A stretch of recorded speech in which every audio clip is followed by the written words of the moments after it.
Pemirsa, sejak harga perhiasan emas melambung tinggi, masyarakat Muara Enim lebih memilih membeli perhiasan perak. Sehingga penjualan perhiasan perak mengalami peningkatan sejak tahun kemarin. 200 lebih.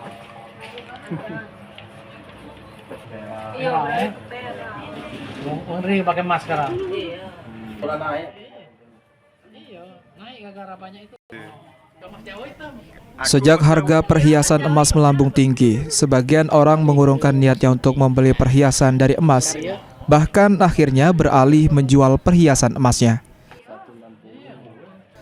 Selain itu, sejak tahun kemarin banyak masyarakat memilih untuk membeli perhiasan perak sebagai pengganti perhiasan emasnya.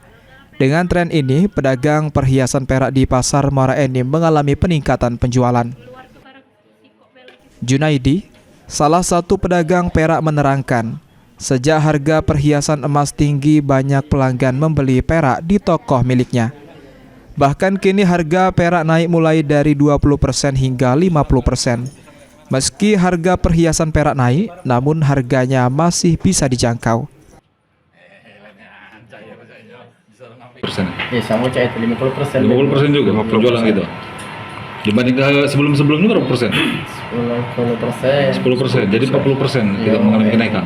Naik baru 3 tahun. Oh, 3 tahun ini. 3 tahun ini. Tahun ini naik. Dia hitungan emas. Sampai perak itu emas.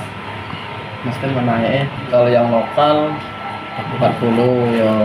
Impor 50 1 gram. Saat ini harga perhiasan emas mencapai Rp1.900.000 per gram. Dengan kenaikan harga perak yang masih sangat terjangkau, masyarakat Muara Enim lebih memilih perhiasan perak untuk digunakan. Mardiansyah, PAL TV.